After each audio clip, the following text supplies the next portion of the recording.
surplus. And over the last 125 years, only 14 times out of those 125 years when the budget's been in surplus. Is that a bad thing? Not necessarily, because in a lot of those years we had much higher economic growth than in the last 15 when we've been concentrating so hard on austerity.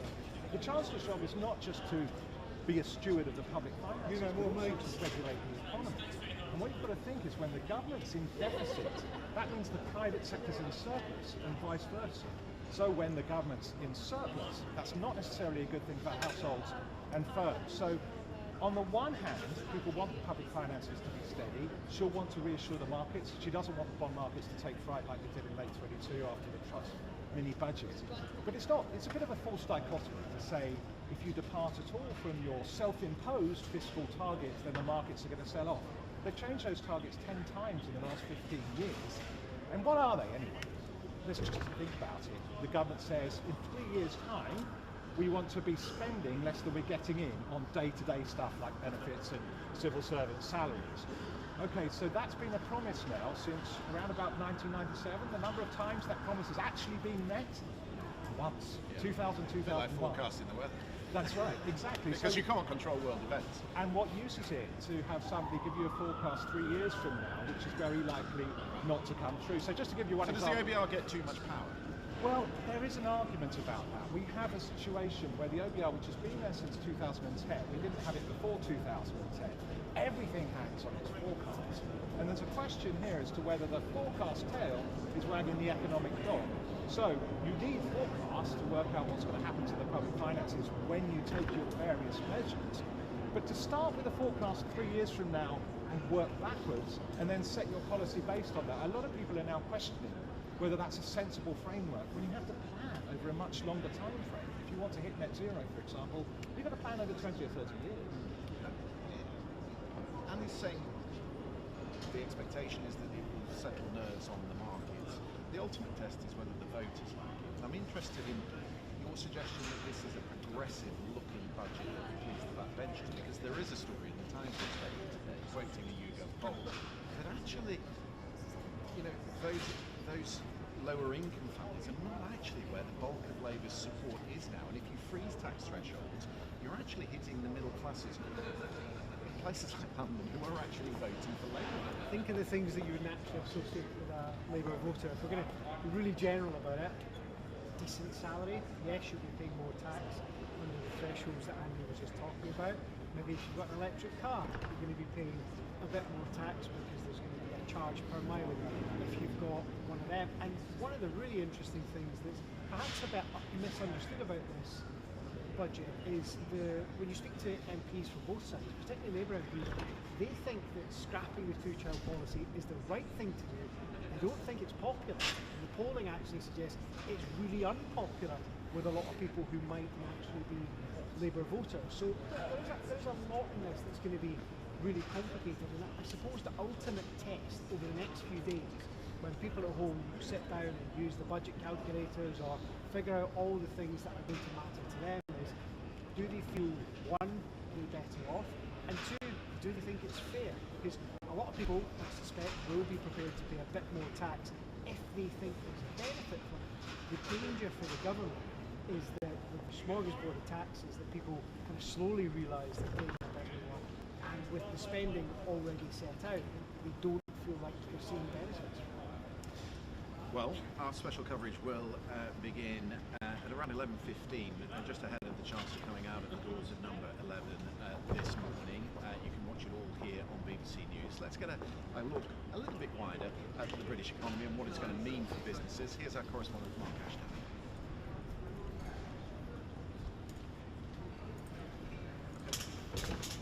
Okay.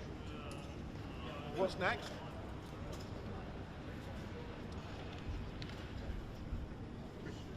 Can you ask the director of the camera crew have directions what shot they would like? Not quite sure. Can we just start? Sorry, say that again. The director just needs to tell us what shots they would like. Right. Could you let us know what shots you would like? Because the camera crew, we have 3 cameras here, so they just need a bit more direction. Just one on you. One is on me, and 2 is pointing that way. Don't even know.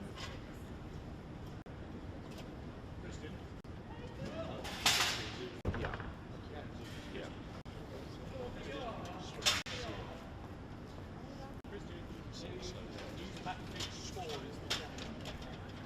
Right. Did you hear this, the thing about the cameras? You did? Yeah, news package 54 is package 2. Sorry, the number 11 camera is on package 54.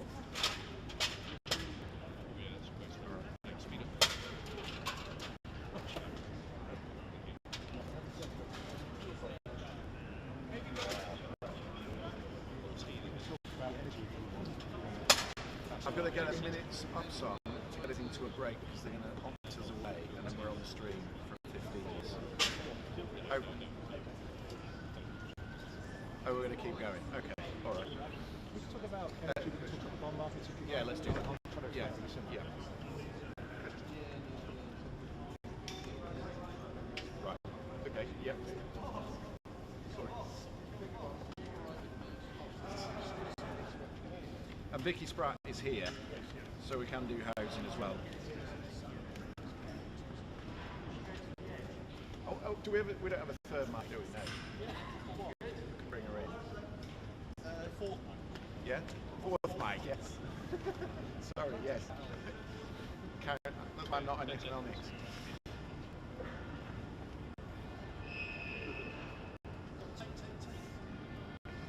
Maybe we should talk about debt. If debt were a political department, then the cost of servicing that debt would be second only to the NHS. So what the markets decide is crucially important. We're paying an awful lot of money in debt interest. Yeah, that's right. And the way to think about it is it's a bit like your credit rating. So if you have that credit rating, it means that your lender's going to charge you more interest.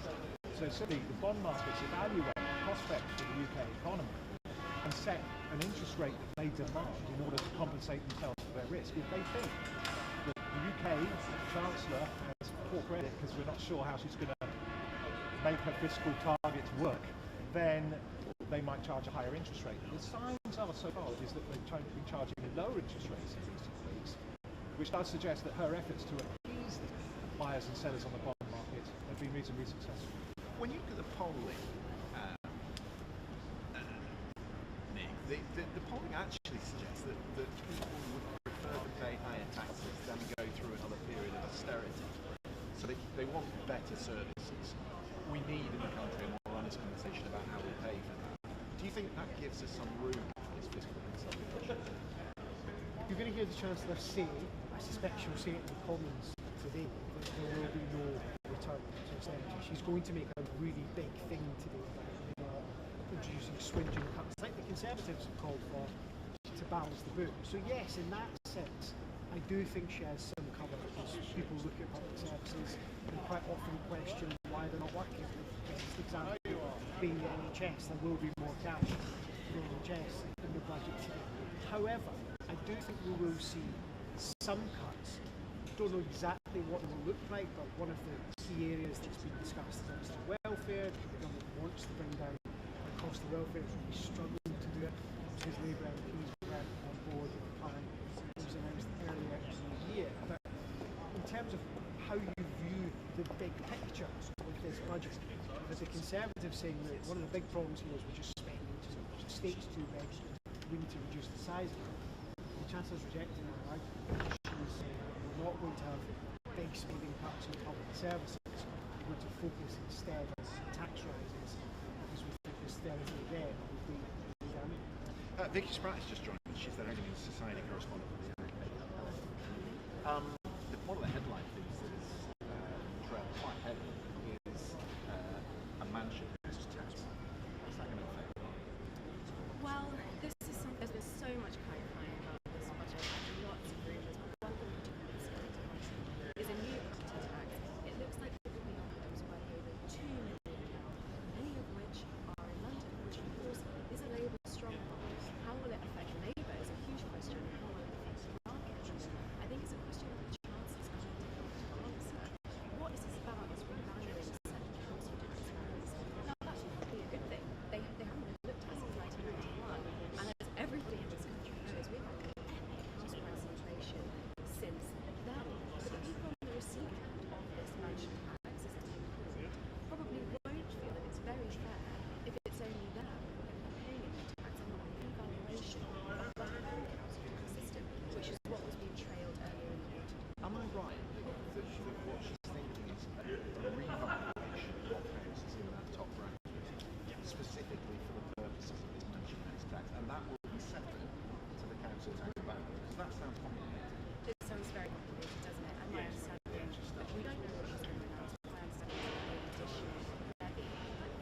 paid once in the year. Exactly, but we have heard it might be delayed until after people die.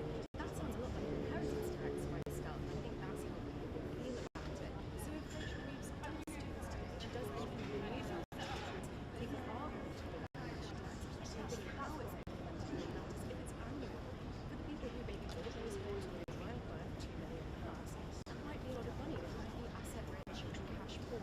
So it could mean obviously some of those properties come back onto the market or that people's children will them after they die, which is very hard to some voters. And homeowners who are bought and sold will know all about the housing ladder. You need those at the top of the shift in order for them to become free. Is there a danger if you put a tax at a specific level that you start getting bunching below that 2 million bracket? Oh, absolutely. And also people looking at selling just below to make sure they can get a buyer. I think it could really impact the market in that sense.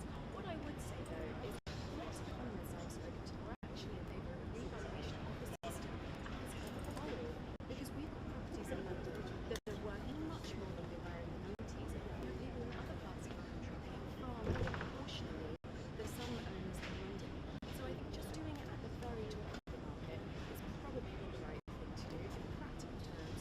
Politically, it might be more palatable. Just very quickly, no decision on stamp duty. We don't know what's happening on stamp duty, but I would say all of the rumours about stamp duty have been incredibly damaging. We started hearing this in August. There are people who are not moving, not listing homes because they're waiting to find out what's going to happen today, and that has already impacted their housing market. All right. Well, thank you very much for that. Lots to look at when we get the statement at around 12:30 after Prime Minister's questions this afternoon. We'll talk maybe a little later in the programme about fuel duty and also a new tax that's coming in for electric vehicles. What sort of effect will that have on the market? You're watching BBC News.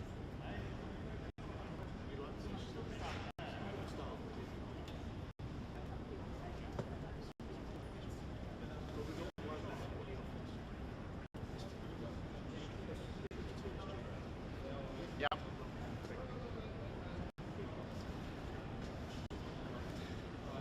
Welcome back. We are in Downing Street ahead of the Chancellor's statement later this afternoon. And Verity, Vicky Sprant, Housing and Society correspondent from the iPaper, is with me, and also currently our political correspondent. Andy, on the economic side, we talk about the endemic problems in the UK economy. So low growth, high spending, low productivity, low wages.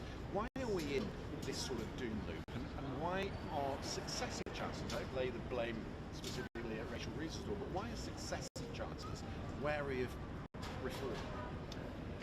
Why are we in this doom loop? I mean, in a way, people have been struggling to answer that question for the last 20 years, particularly with regards to productivity. So productivity is the amount workers produce per hour. It's not about how hard you work, it's also to do with the technology that you've got, etc., how much you can produce. In the 20th century, that used to go up regularly by more than 2% a year, and that was why employers could afford inflation-beating pay rises.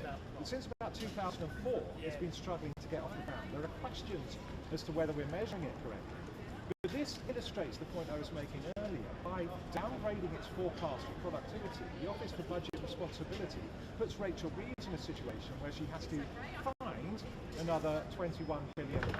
The word find is inappropriate for a fiat currency government that just spends money into existence. That's how it works. It doesn't find it from some magic pot that's saved up for tax. But nevertheless, if she wants to hit her self-imposed fiscal targets, she then needs to adjust her tax and spending plans in order to accommodate that, and that's why there's been such talk of tax rises.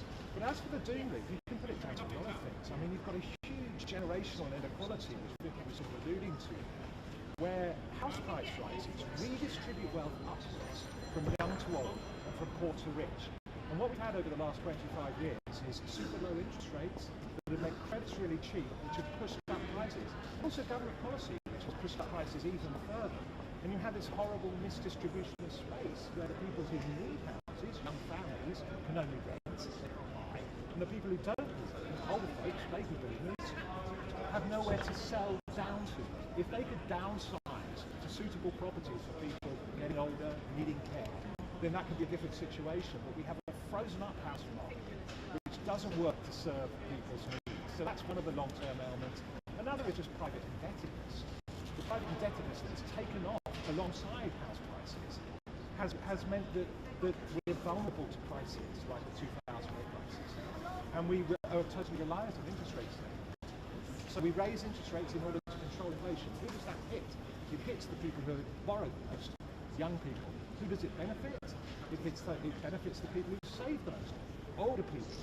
Who's getting a triple lock rise in their income, in their pension income? Older people. Who's getting hit with freezes in working age benefits, or has been in the last 5 years?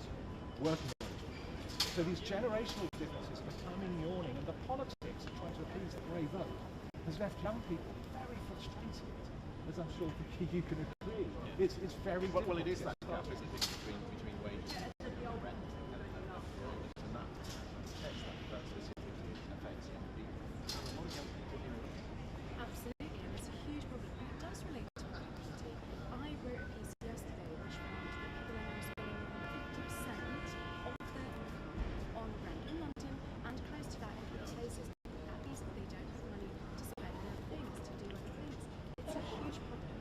Lots of people who don't earn their own work is being absorbed by landlords who rightfully own into their mortgages, because if you're younger, you're likely to borrow more at higher interest rate and against a property that's worth a lot of money. We now know that people might be repaying mortgages into retirement. I'm hearing from people who are being asked to sign bits of paper by mortgage lenders to say that they will work past the state retirement age so they can keep repaying the mortgage because they can buy it later in life. Our housing market has fundamentally changed, and it is having a knock-on effect on our economy. As Andy says, it is about generational inequality, but addressing that through policy is tricky. It works. It could be unpopular, which is why politicians stay away from it. Is it tricky? Because one of the criticisms of the Chancellor is the tax that she put on national insurance employers, the national insurance employment tax, which has indirectly affected the employment of younger people at the lower end of the wage bracket. If you look at the Guardian article this weekend, 43% of our jobs that have been lost since this government came in are under the age of 25. Needs, those that are not in employment, not in training, is now nearly at 1 million people. So there is a chronic problem here, presumably she needs to address. She does, and it's also worth remembering that the government promised to solve it. They promised to make employment better for young people. They are putting up the minimum wage for young people and for youth workers as well. Which is great if you have a job and if you're seeing that increase. But there will be that actually of unemployment, whether it's we squeeze out more jobs at businesses by then through increasing taxes. It's also worth remembering, Vicky was just saying, this is a government that's promised to deal with the housing shortage and bring prices down by building a lot more. That is something else that's proved frustratingly difficult for ministers to do. They say they're still going to achieve their goals, but a lot of people are struggling to see how that's going to happen. Well, that's getting people into construction jobs, it's getting the housing market moving, and at the moment they're not creating, they're not creating the environment for that to happen. There's a shortage of labour in the construction industry, as there is, for example, in the care industry. And this is one of the ways in which your point about having an honest conversation about these issues is really key. If you want skilled workers and you haven't got them, guess what you're going to do? You're going to import them. Most immigration is legal, and that's why we see people from India, from Pakistan coming to staff the health service, coming to do those relatively low-pay, low-skilled jobs, or sometimes high-skilled jobs, which we couldn't otherwise find people to do. That's the sort of conversation that politicians aren't really yet having. What about the other things that we think will be trailed in this budget, in terms of cost of living? An EV tax, a new tax for people who buy and use electric vehicles, and a freeze on fuel duties. Those are direct things that directly influence people who go to work. Yeah, they do. I suppose the argument for it will be that if you've got fuel duty, you're paying tax, and how much you're driving, if you've got a petrol or a diesel car, you need an equivalent for electrics when more and more people are driving. But the cost of living is going to be absolutely crucial, as well as those increases in the minimum wage for people. We're going to hear a lot about energy prices. There will be more subsidies for people who are on low incomes. I suspect there will be a lot to dissect when it comes to the cost of living. And again, Christian, it all comes back to what is the big political message, as well as all the really important economic and housing issues that we're going to talk about later. The big message is what the Chancellor is to say to the country. When you speak to Labour MPs, you speak to actually some people in government as well, they are worried they don't have that big message. Okay, Nick, thank you, Andy. Thank you very much for the moment. Coverage will continue here at Downing Street. There is a cabinet meeting currently underway. We should soon start to see Secretaries of State emerging from number 10 ahead of the Chancellor's appearance at door at number 11 around 11:15 this morning. You're watching BBC News.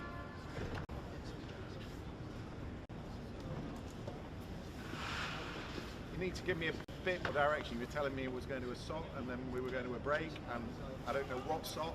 So if you could just give me clearer direction, that would really help. I think there was an issue with switching your talk back to stream because George couldn't hear it. Hi. But we'll All right. start with Dan Needle. Can you just give me clear direction as to what we're doing? It was a bit all over the shop there.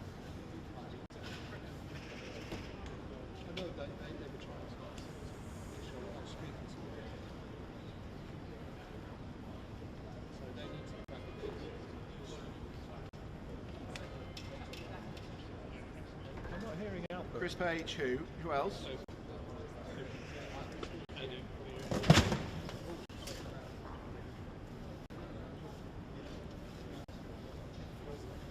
Did it come off? You don't? I've no idea. Oh, okay. I'm just not hearing out. Oh, no. When you were in limbo. Oh, I see. You're right. I don't think I was hearing it. So we're going to the regions, are we? Oh, I see. Where's Vicky's one? It's clear as no one. Are we going to regions?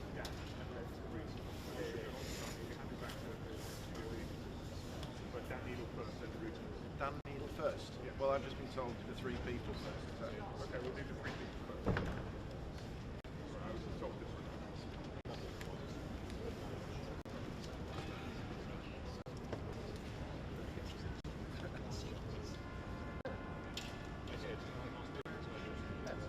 Welcome back to Downing Street. We're looking ahead to the budget statement, which is coming up at 12:30 this afternoon after Prime Minister's questions. Lots of speculation, of course, over recent weeks as to what it will mean for businesses, for taxpayers, and for those lower income families. What will it mean for the nations around the UK? Let's get a view on that and bounce around the various nations. Joining me from Stormont, our Ireland correspondent, Chris Page. Let's start there.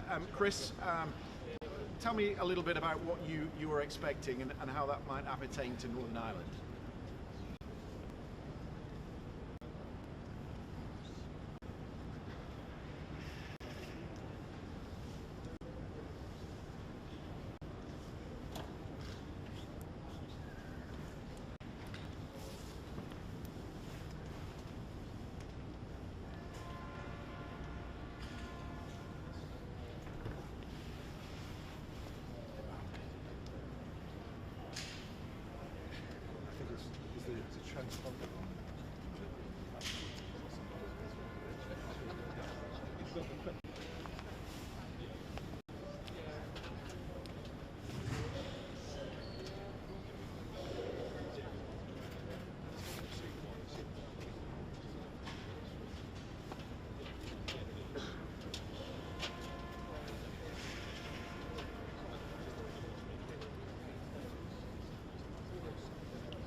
Chris, thank you for that. Let's go to Glasgow, speak to Douglas Fraser, our business and economy editor in Scotland. Of course, Labour did very well in Scotland at the last election. Do people feel that the Chancellor is delivering for them?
Yeah, it's going to be really interesting, that one, isn't it, Douglas? So we saw Ed Miliband going through the door just a short time ago.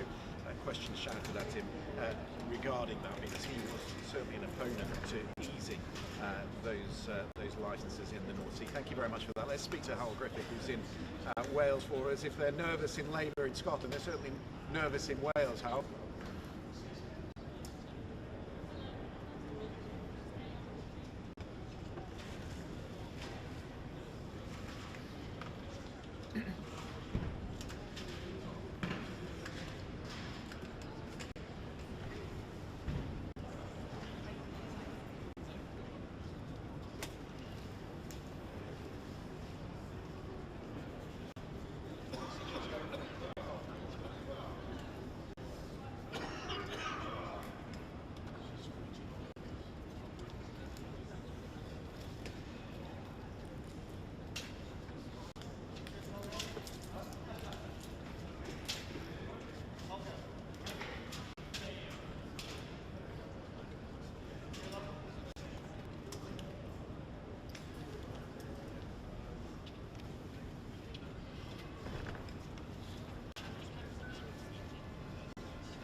Labour heartlands for the Labour government.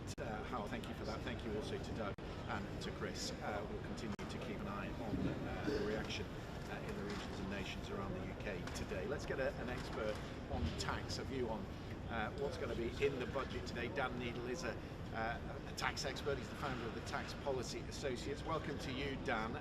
Business this week at the CBI conference called for a bolder budget. There was an appeal for the Chancellor perhaps to go back to the original plan and raise income tax. Instead, we're going to get this range of smaller taxes. What will you be looking out for?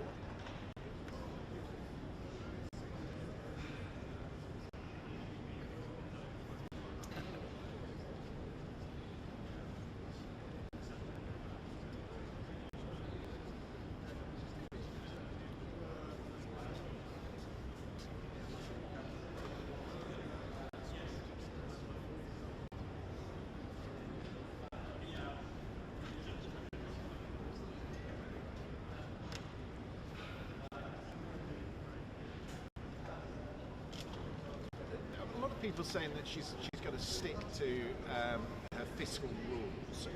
If this thresholds freeze that we've talked about applies to national insurance contributions, does that for you constitute a breach of the manifesto?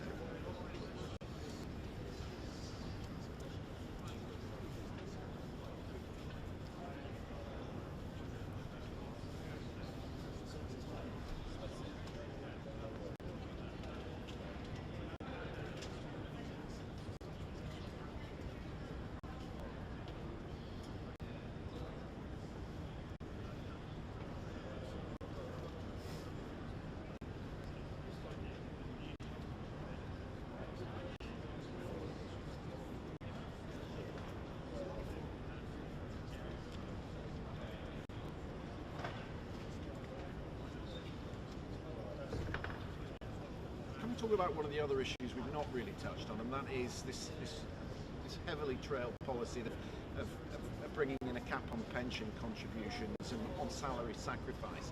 What is that likely to mean?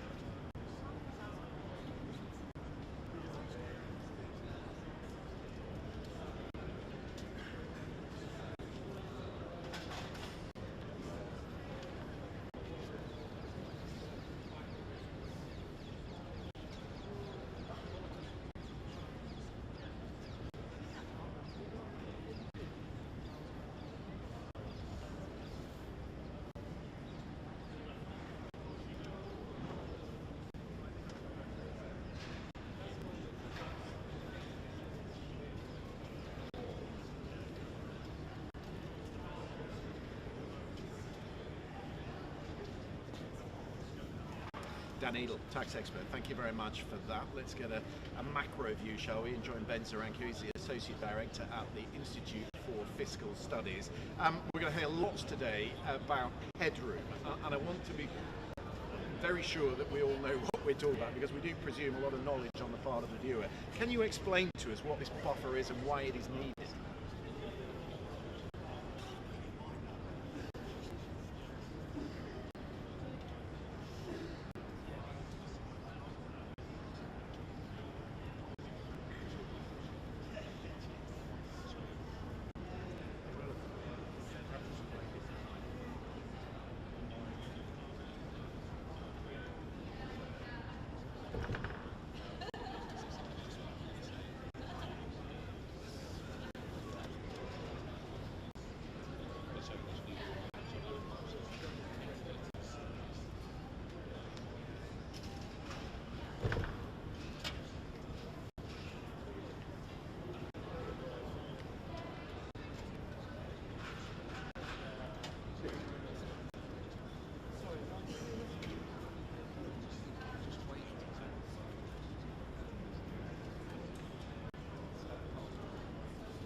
Yeah, I mean, as you say, it's a narrow margin, 10 billion, and of course you're always at risk of being blown off course by world events. But then Jeremy Hunt did something similar in his final year. It was a narrow narrow headroom that he has, what would satisfy the markets in terms of a sensible amount of money to put aside?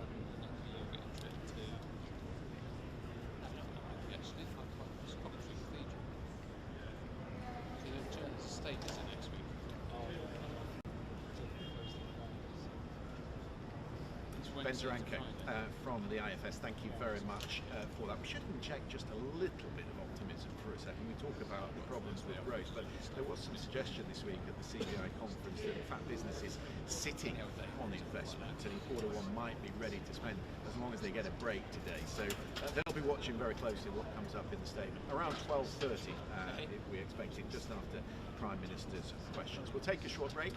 You're watching BBC News.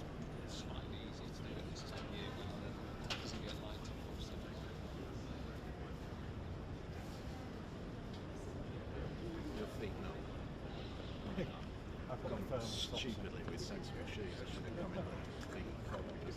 It's a horrible microphone. It's even colder than the rest of it. So we've got one Emma Wall. Yeah. Yeah. Have you got the top shot of Westminster?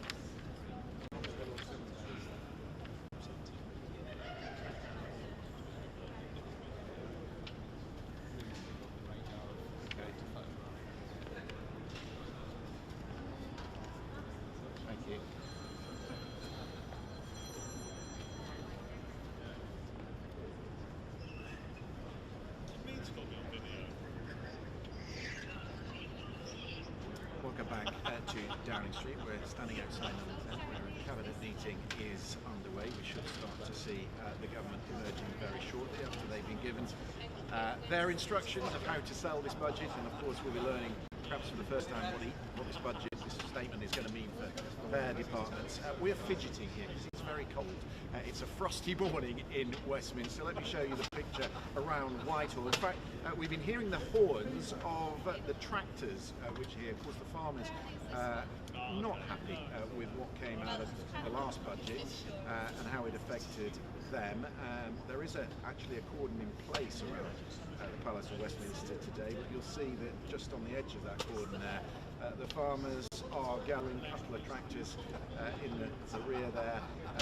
They were driving around Portcullis House this morning as I was just coming out of the tube, pipping their horns, making themselves known. So we'll get maybe a view from them a little later in the day. Let's bring in Emma Wall, Head of Platform Investment at Hargreaves Lansdown. What are you looking out for today, Emma?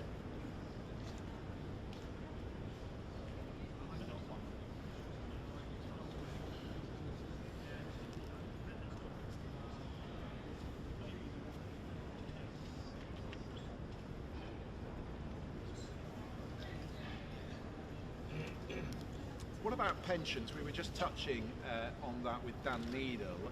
There is we think, change coming for those who contribute, sacrifice their salaries towards their pensions, which currently they don't pay.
There are always winners and losers in any budget. One Mr. Ben. Yeah, it might be quite nice this year.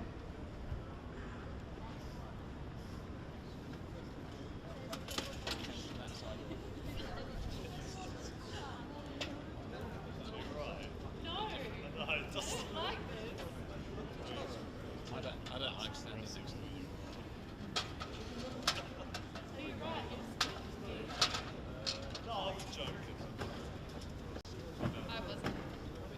Why don't you stand here?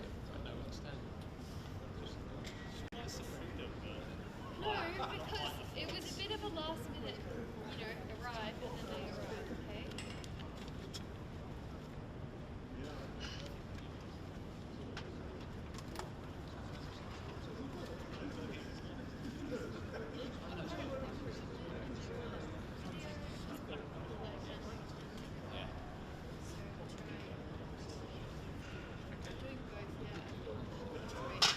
Emma, thank you very much indeed for that. I can just tell you actually that the cabinet meeting here in Downing Street has just finished. We're starting to see secretaries going. There's Beck Cooper, the Foreign Secretary, who's just leaving.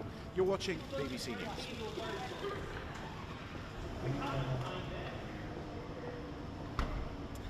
Yeah, as I mentioned, starting to see Secretary of State just drifting away from the cabinet meeting, which has just ended.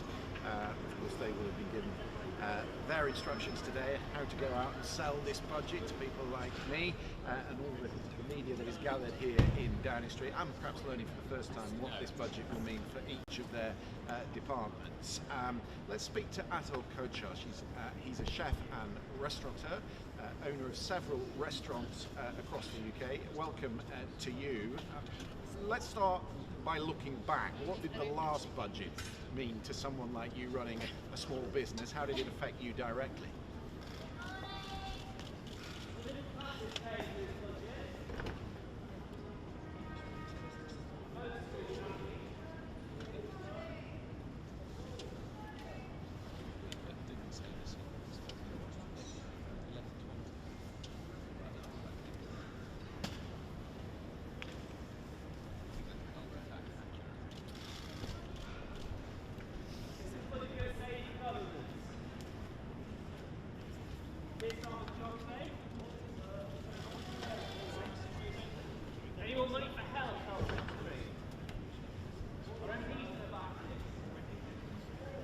There was a rise in the minimum wage announced yesterday, which fulfills a manifesto commitment that Labour had set out. But what does that mean for you?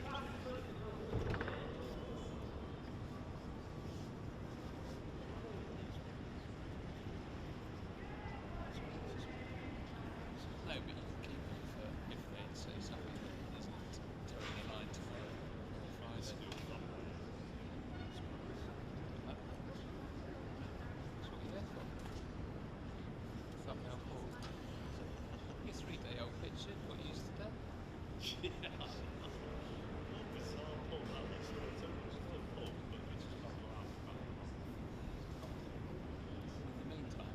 In the meantime. Inflation is currently running at 3.6% as of October. That's down slightly from September, primarily due to the smaller increases in energy bills, but it is sticky. I wonder how that's affecting your forward planning. It's still the same thing, yes. Well, it's a picture that we probably should have had.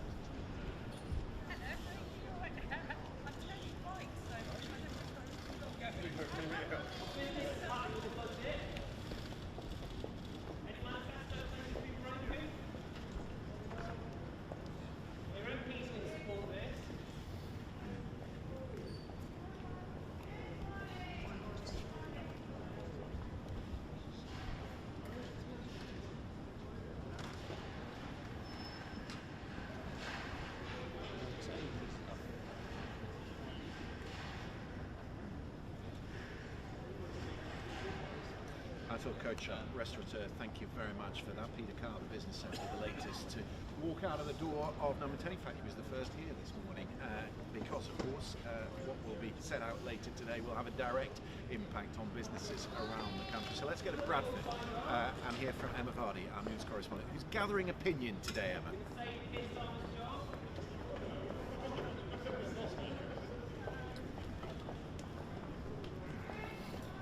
Christian. I've been interesting, guys.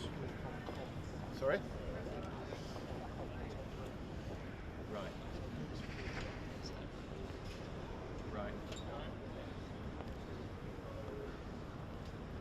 Right, okay. You can have a break if you want. We've got, we're up to the heads, and then she's going to take it from the top. Then we've got heads, then they're just going to quickly touch on Hong Kong where they've got Tower Inferno. And then us. Okay, so that will be what, 10 past? 10 past? When you're about 5, I think it's doing very quickly. Oh, it's a very quick head. So if you want to walk around, I don't really want to. Yeah, no. That may be easy to do. Shall we start with she will blame, at the outset, the inheritance, she'll blame tariffs, world events. How much is this a problem of her own making? I think she'll want to be popular by trying to buy a bit of popularity by cutting Energy bills. Yeah. Yeah, all right. Well, we could I'd talk. agree That's with what VAT. he was saying, that Anton Kocher was just saying they're at their record high. So that's businesses. Whether she does it for businesses as well as households, it's 5% of VAT on energy bills. Right. She can remove that around everyone £81.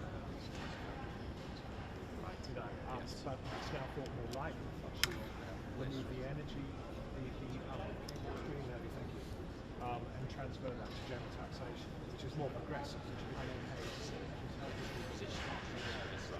Is there anything else we haven't touched on? I mean, there's loads about one of the untold stories is the sin tax. So you're going to be paying more for these milkshakes. There's going to be gambling taxes as well. That's a good one. Yeah, let's do Yeah. But I think there's a wider. I mean, the thing is, individually,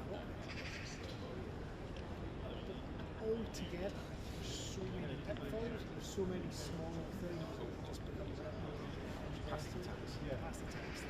So I find it's a very situation where there's like 3 or 4 things that could be pretty big.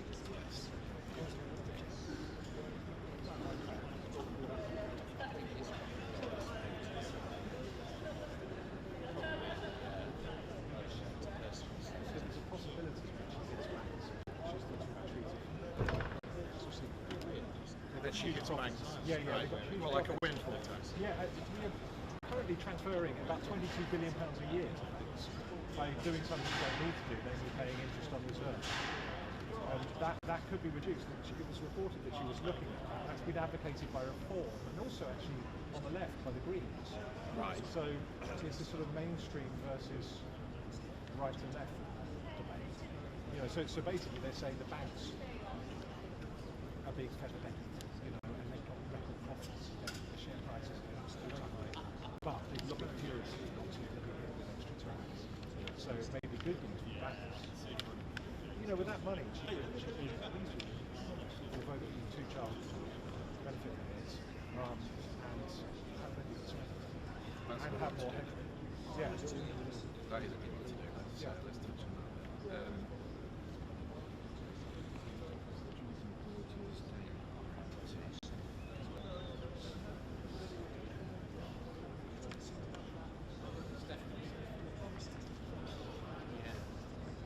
Okay.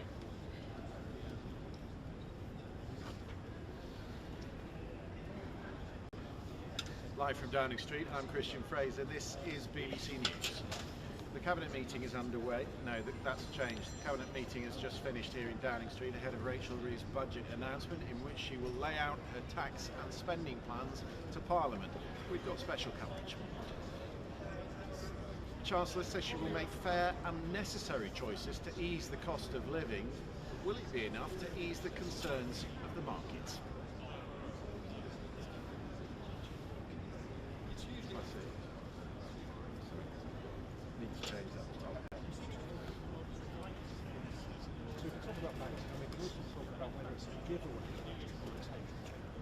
that's the Yes. thing. If they want growth, surely should give them growth, but that has its impact on the public finance. Yeah, okay. So Trade-offs. whether the total measures, Yes. when you net them all out, put money into the economy or take it out. Okay, yep.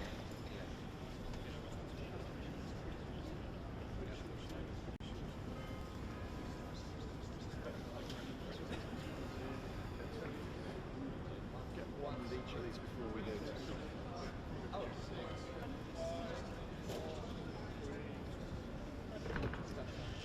Live from Downing Street, I'm Christian Fraser. This is BBC News. The Cabinet meeting here in Downing Street has just finished ahead of Rachel Reeves' budget announcement in which she will lay out her tax and spending plans to Parliament. We will have special coverage. The Chancellor says she will make fair and necessary choices to ease the cost of living. But will it be enough to ease the concerns of the markets?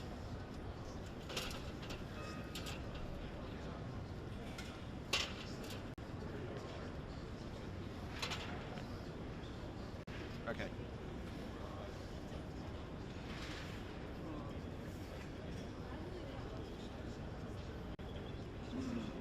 Great, thank you.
Okay.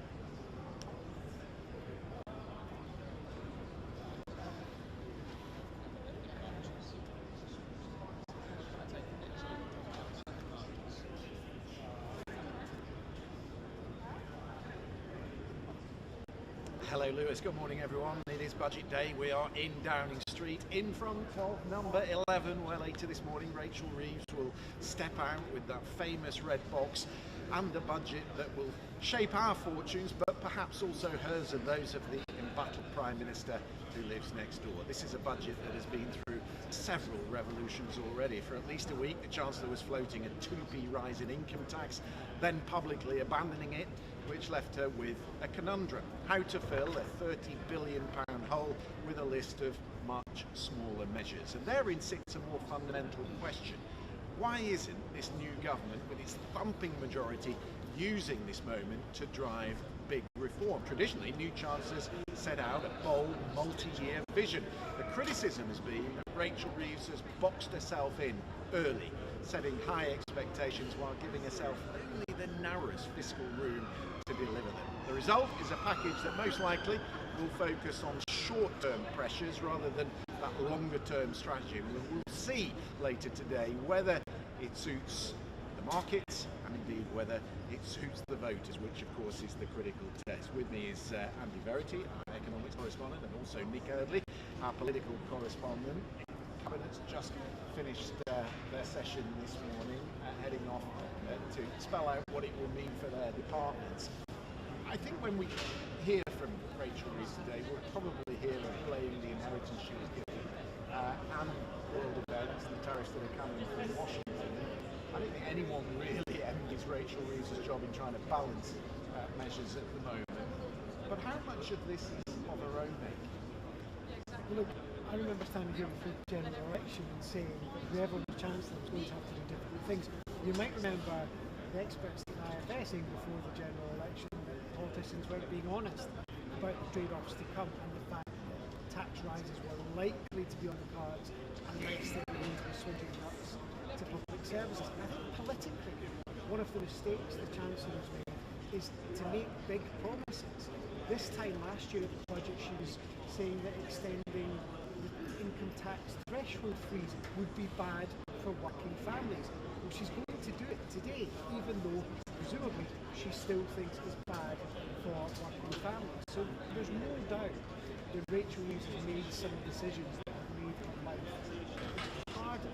The big question today is whether she's going to be able to sell this as a package that's worth it. And one of the things I think will be really interesting to watch, maybe not at 1 o'clock this afternoon, maybe not even by this evening, but over the next few days, is how the series of tax rises that we're going to see goes down. So we talked a few weeks ago about income tax rates going up. That's not happening. It's been a big manifesto busting moment. The government isn't going ahead with it.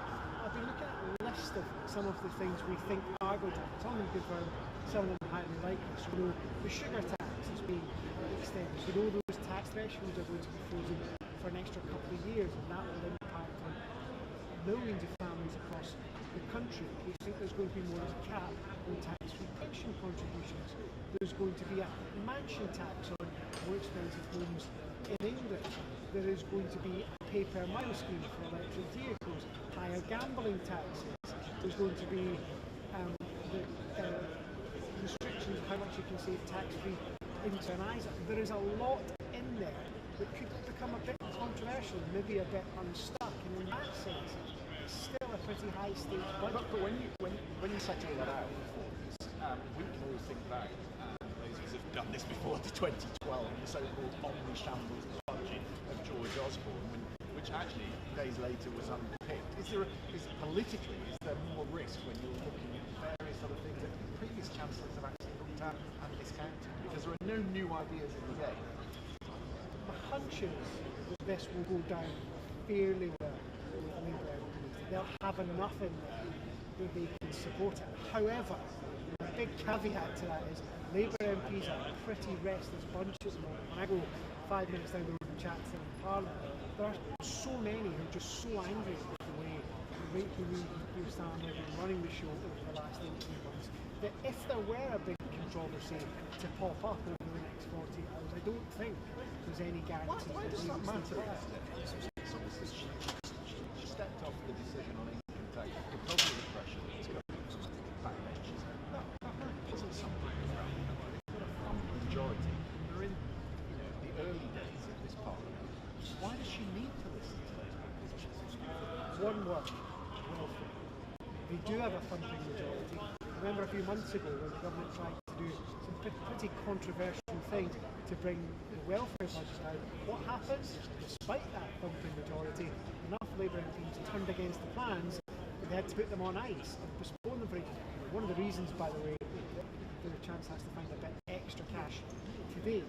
So one of the strange paradoxes of having a big majority is that those MPs who feel that they might want to stir the pot a bit and rebel, maybe feel they have a bit more room to do it. These things can snowball. I'm not suggesting, Christian, that the Chancellor's not going to get the budget through. I don't think that is a realistic prospect at the moment. What I am suggesting is that Labour MPs have an appetite for rebellion. Despite their thumping majority, they see the polls just like the rest of us. They're terrified of losing their seats. If something's unpopular with their constituents, at the moment they are pretty febrile and they are prepared to turn around to number 10 and number 11 and say, we can support this. So there's political pressure is the answer. She needs to win the confidence of her party. She also needs to win and in the confidence of the markets. Now, last year she said this was a one-off event, once in a generation style budget, that she wouldn't be coming back for more. And here she is, looking for £30 billion. What is the problem and what does she need to fix?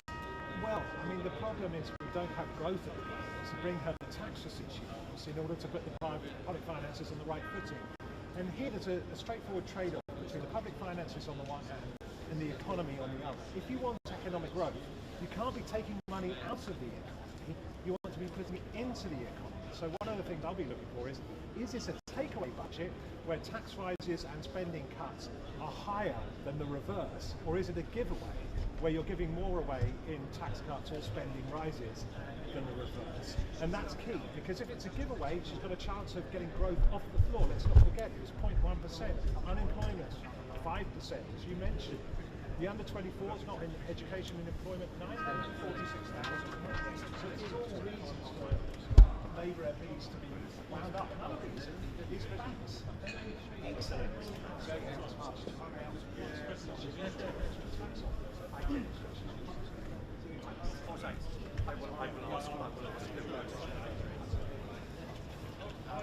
You're looking to do all the king and queen rubbish. There's a lot of people. Do I get stories? Are you going? No, moving on. On your spot.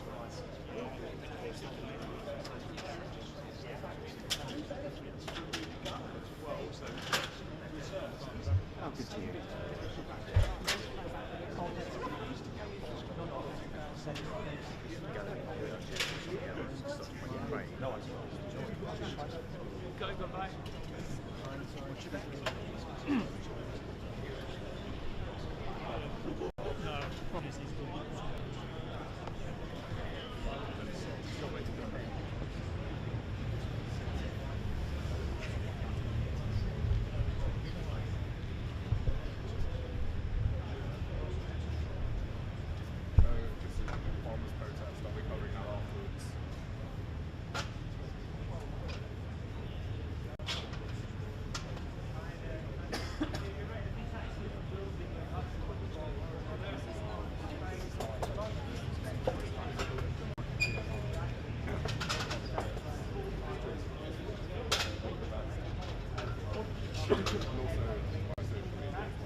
much is a bag?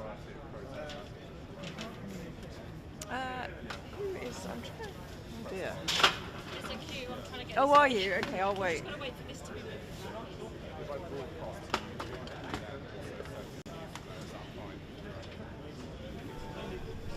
Yeah, I think that'll have to go in at the last. Leave it other way so we can get past and then I'll go in. Type thing. Thank you. All in Sunday.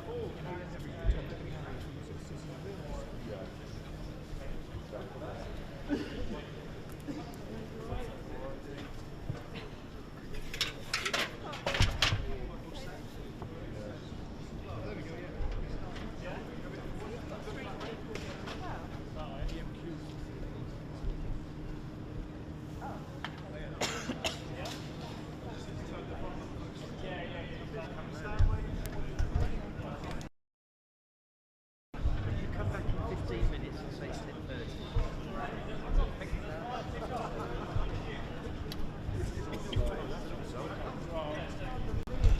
Did you hear that? Sorry. PMQ is at 11:05. So that's a bit of a clusterfuck to do that and then come back to this position and get into your ladder. Who's that?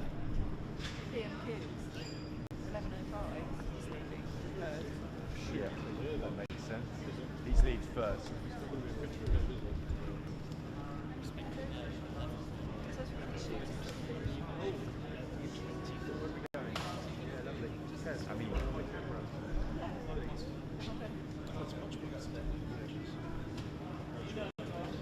truth is today, that picture doesn't mean anything. No, but we still have to do it, that's the thing. Just in case there's something arises. You know, if you don't do it, then something will arise. And is he going to go that way or that way? Is that where they were going? Yeah. Really? Where? That's the new.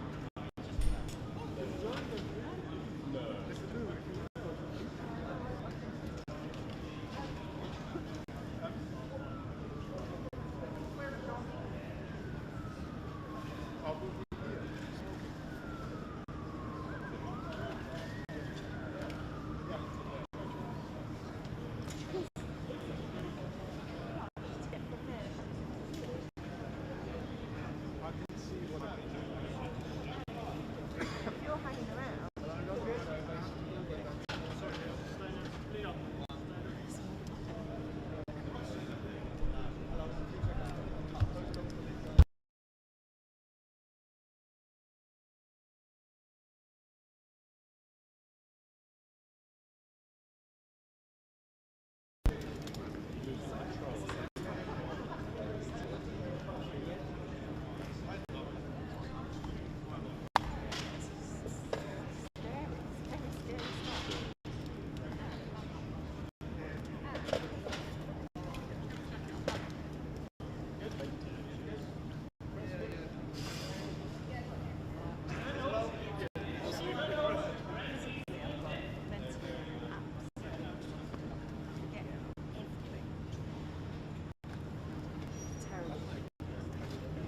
Sneak in there to turn everything on now.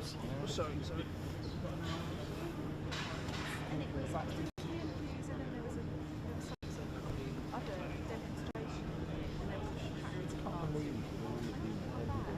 Everyone using the same plus 3.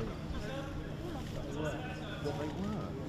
Does that mean that everyone else can't be fired by everyone else? Oh, that's all right. But how many channels are there? There are 27 channels. Is it automatic? I've got one of these, but I never really use it. Do they, does it automatically find 3 channels?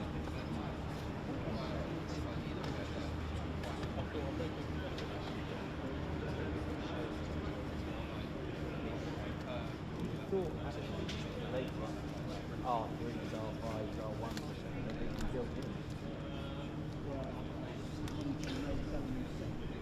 Yeah, but not like that.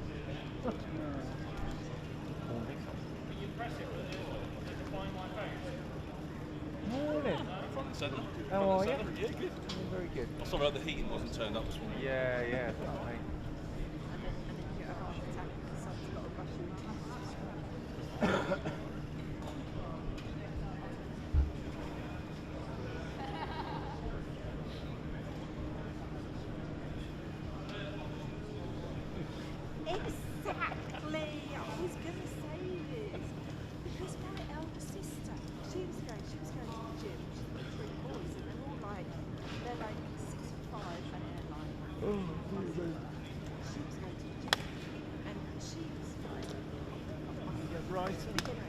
think it'll get half a stop.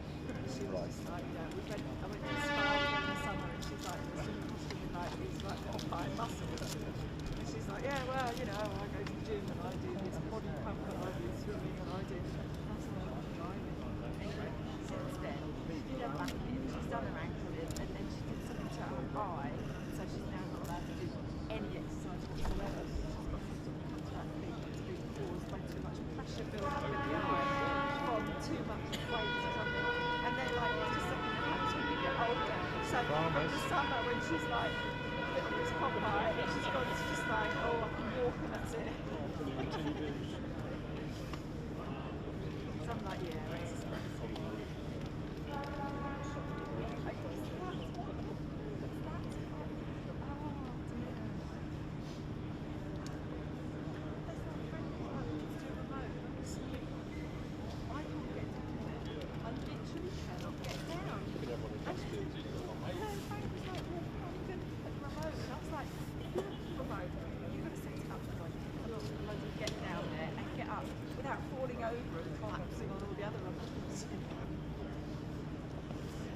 so he's going to have to come and turn it on again because it's off.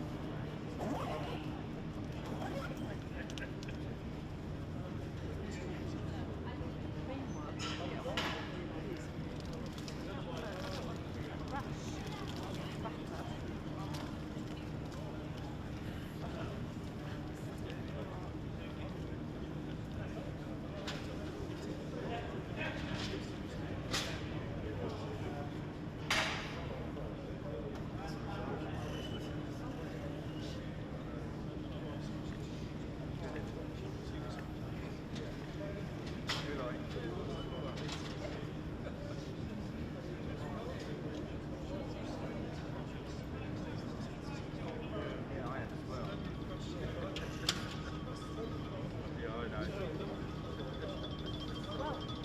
I'd like to sit down, but I don't know what kind of kerfuffle is going to be in front. But if it stays, Yeah, I can see the one. Where's the other one?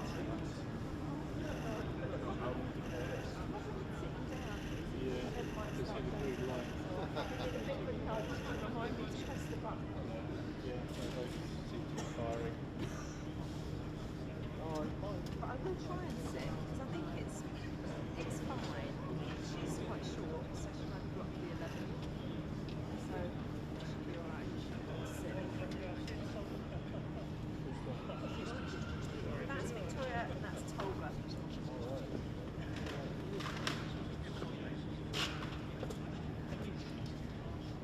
Yeah, well Victoria wasn't there because Tolga and me were here, but then Victoria squeezed in. Well, I guess they will. They might sit, I think Victoria might sit because she wanted Simon to sit on the ground. But then I think Tony's remote is in her way anyway. I don't know who is here. Simon, isn't it? I don't think Simon Oh, is it Dawson not Simon? No, I think he's shooting from over there. Oh, maybe it's Kirsty. It's not Kirsty, she's inside. I think this might be our videographer. Okay. Oh, Luca. No, not Luca. Not Luca. Another one? Yeah, Ewan. Ewan? Ewan. Ewan. Oh, Ewan. Yeah, I think I don't know it's if I Ewan. know his face.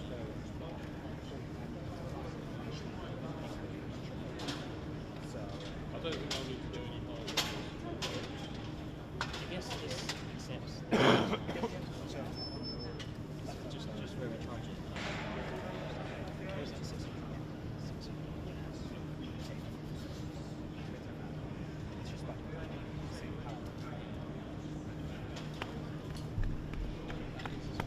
Morning, Si. Are you shooting out here? Yeah, but I'm just going to go to the car. Where Si is? Is that where Simon? Yeah. I don't know. Yeah, I'll just do that. I think. We're just trying to get to that ladder. Have you seen our videographer around? Ewan? Joanna? Oh, no, I've not seen him today. Hello, mate. You okay? Cold, isn't it? I think he's coming out here. I'm not actually cold. Yeah. I've not seen any of them yet. Kirsty's in. Yeah, I know. But I've not seen half asleep, probably. All right.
Yeah?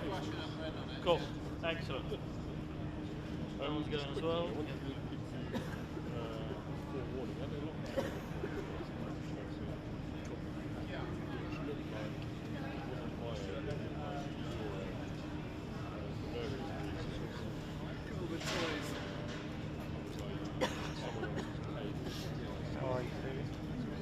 How are you, old chap?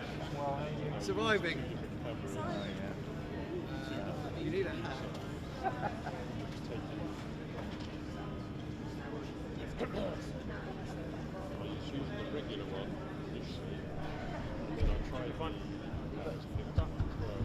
Yeah, it's working. There's quite a lot of over checking. Don't fix it. Yeah.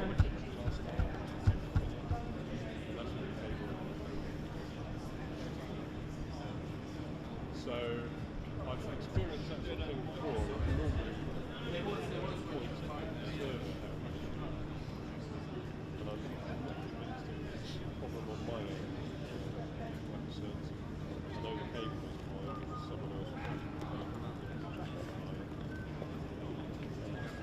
I'm editing. I'm actually in work. How you been, Sam? Alright. Keeping busy.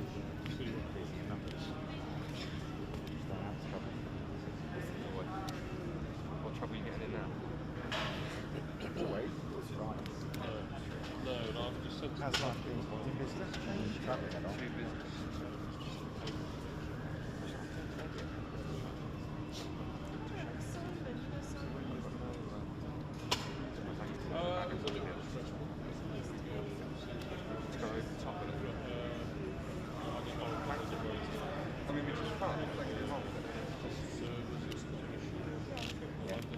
I've got run in, but oh, Ewan's here. Ewan's here. Oh, cool.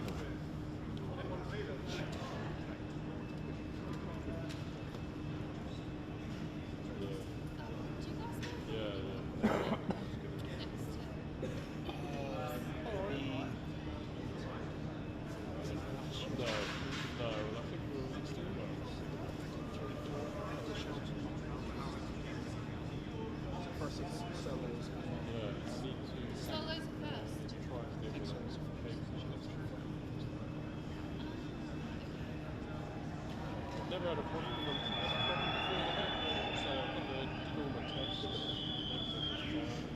then literally 2 minutes into the game,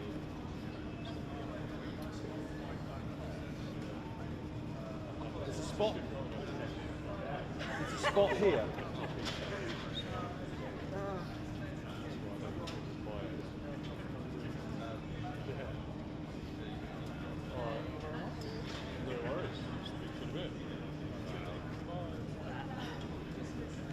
What other one was? Good.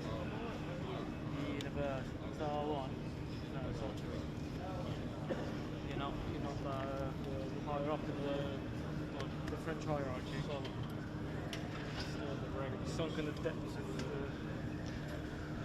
How's the new boss?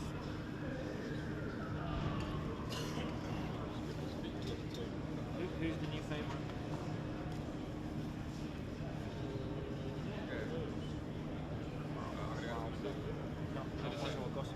Ewan, are you sitting here? You might need to sit on the floor. No, you wouldn't need to otherwise. Because I think there are people shooting through here. We have a very limited window.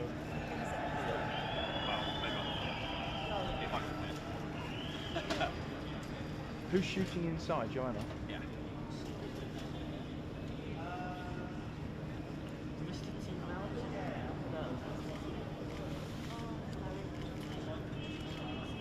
Si, I presume these are for Ewan. Presume these are for Ewan. That's for us. So if you want to sit on that, it's fine. That's what I mean, that's for Ewan. Oh, I chucked that down earlier on photo. So that made me went between the two. I'm here.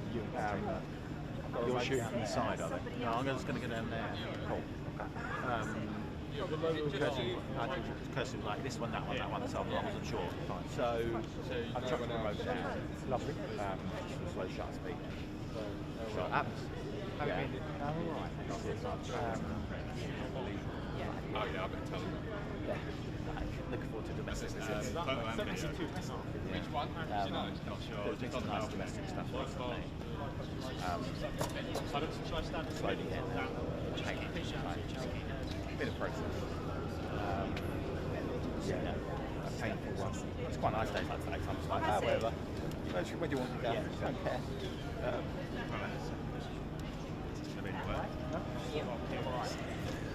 Are you doing that one?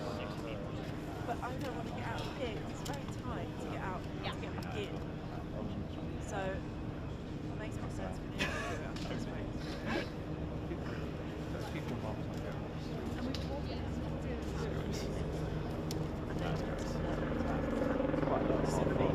depends where it's Makes you kind of like appreciate your job.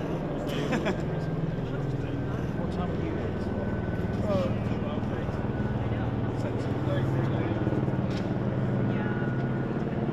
But you had a poor position, so you knew that. Decided that half three was good time. No pictures of that anyway. I'd rather just get the picture.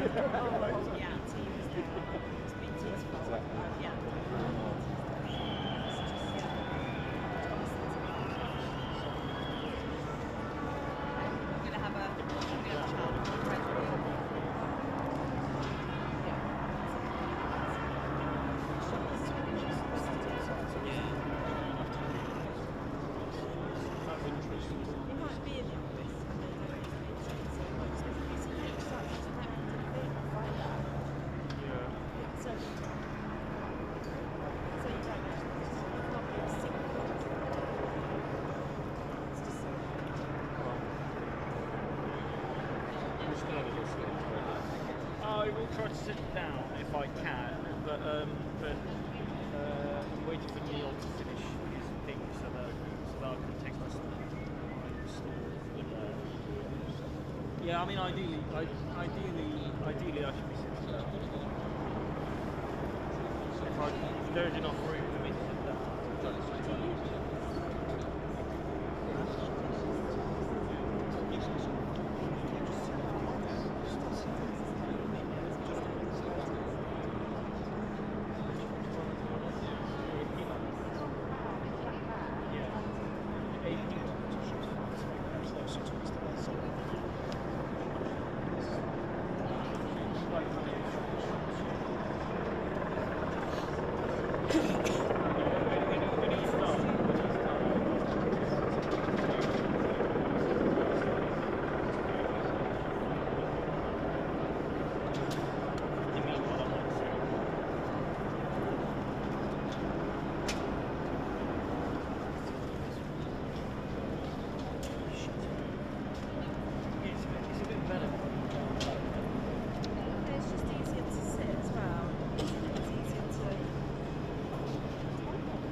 to you all about the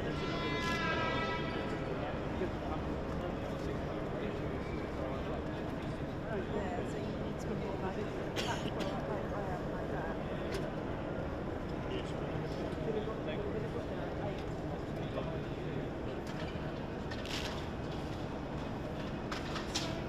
We'd have to be really careful.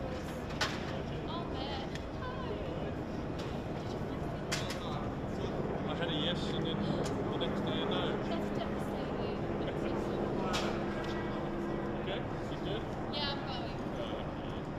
Go back. To do the Oz Open and go home for Christmas. Yeah. Yeah, nothing like getting an A-OK and then the following day getting a no sorry.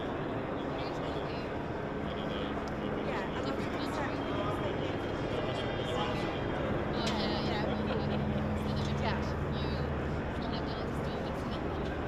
What? Did they give you a reason?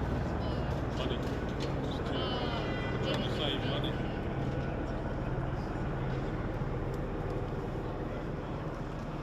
It looks like there's actually some like not bad light right now. Thomas is coming. oh, Yeah. Oh, is he? so yeah, partner lost it. No, you can't afford it. Alice texted and said he hasn't had any internet, he hasn't been able to do anything because and it's all BT's fault. I hope that it hasn't changed. Why don't you try it at least? Hi.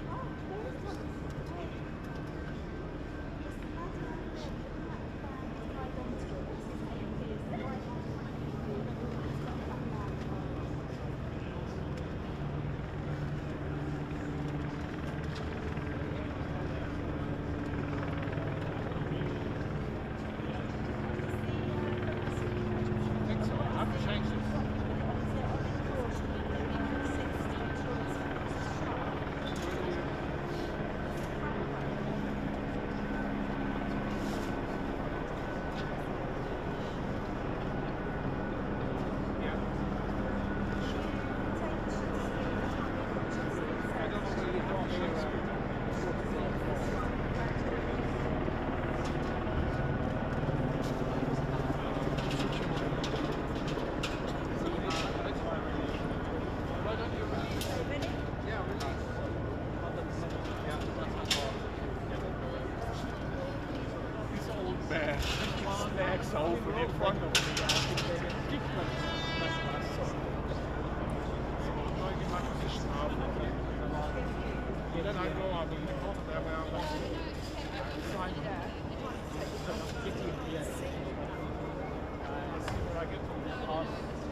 So if he's suddenly going, and then we can't get back to them after he's gone.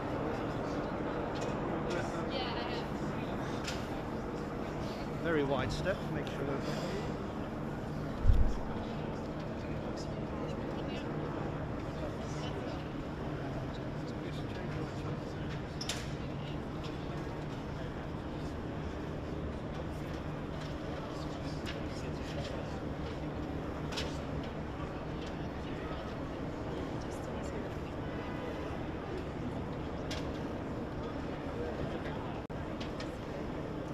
But yeah, but I think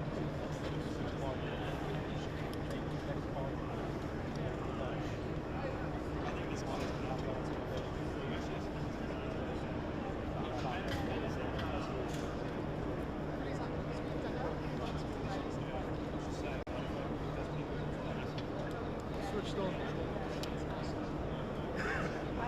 I had to get Frank to do mine. I feel he had a phone yesterday.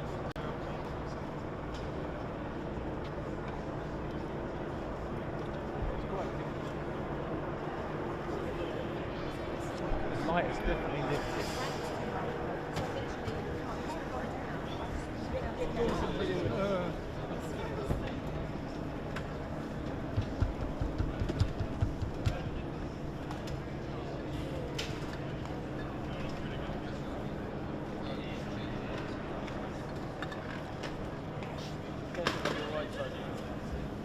no, you're fine.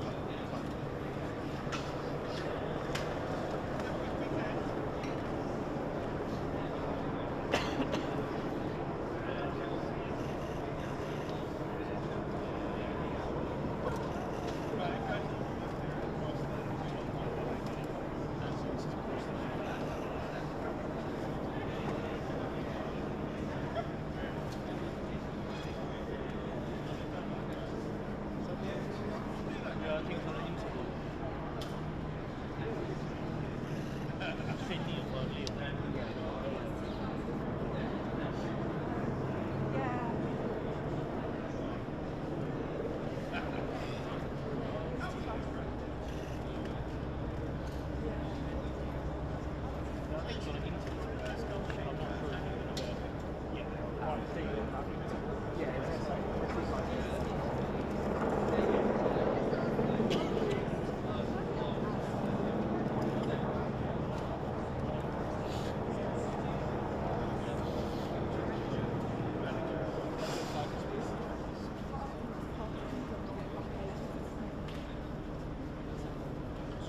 See the chap outside with paint.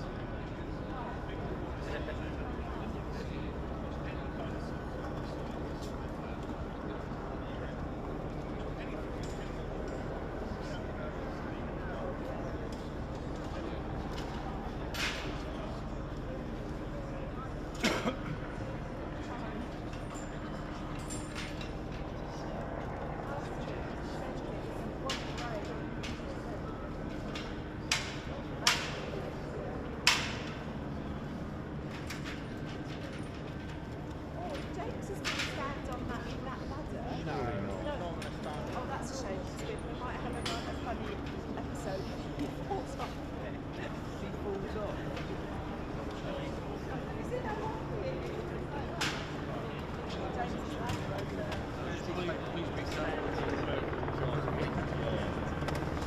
if you do not get the zombie,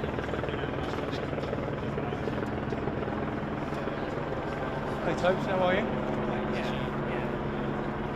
How are you? As good as can be expected, probably better than I deserve. That's a I might borrow it. How are you? You borrowed it. How are you? Good? We expected it. Alright, probably like you.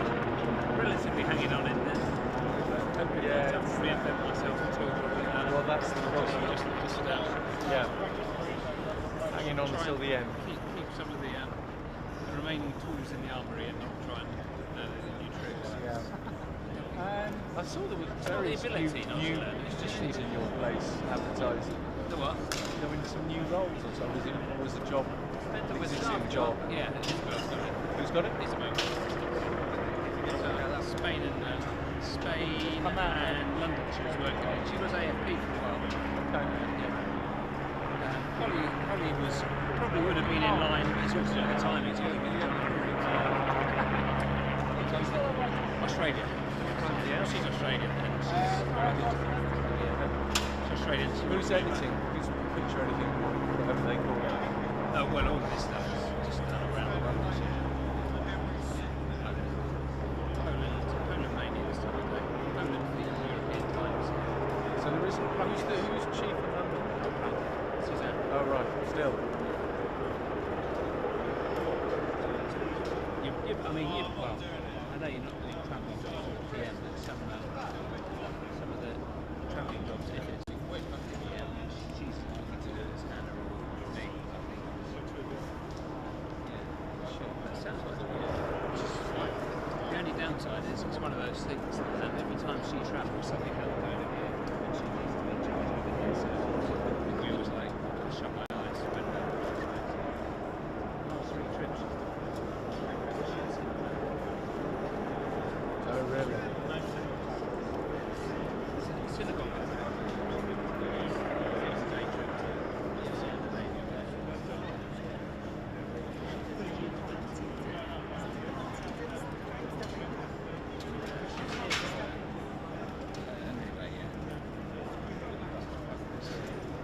There's still a few old faces. Dylan's still at us.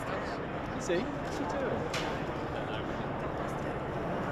I mean, what's he actually doing on a daily basis? At the moment, he's sitting at home resting up on a very Christmas operation. Oh right, okay. If he was doing what his job description is, he'd be mentoring photographers around the world and be very good at it. He's not really being used for that. So he's doing very good high-end sports assignments still, which is great. He's very good at things, but that's not very wintering books on there, which would be great to have. Premier League, but he doesn't get on with Suzanne, and Suzanne doesn't like him really. I'm afraid they don't see eye to eye, so he doesn't make himself available for UK news. Is he a Is he on the same sort of level, or who does he answer to? I don't know if he answers to anyone.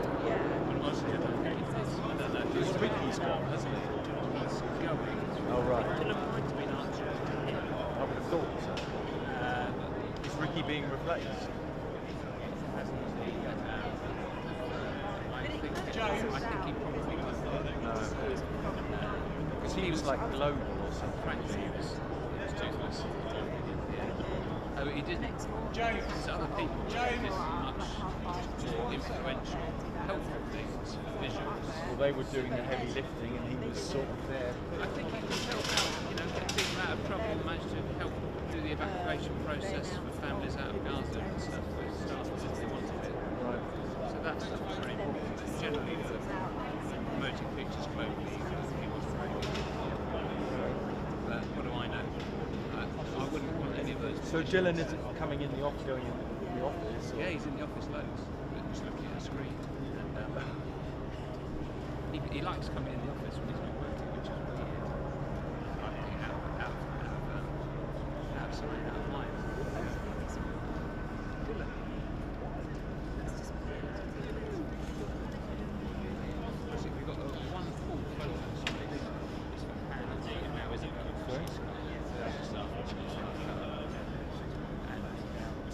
WhatsApp groups say People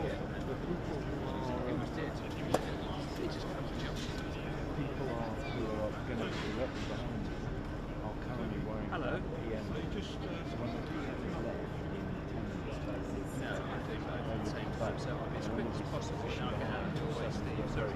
So I didn't turn around when you said hello a minute ago because I didn't realise to address yourself. but I'll just you were addressing me. Where you are. What? PM? Sorry. In lots of ways, yes. In life. Yes. The masterclass was totally pay money for this. It's like I think you'll find he does do online YouTube tutorials, yeah. What's his handle? Fuck this for a game of soldiers. Fuck this for a game of soldiers, I think.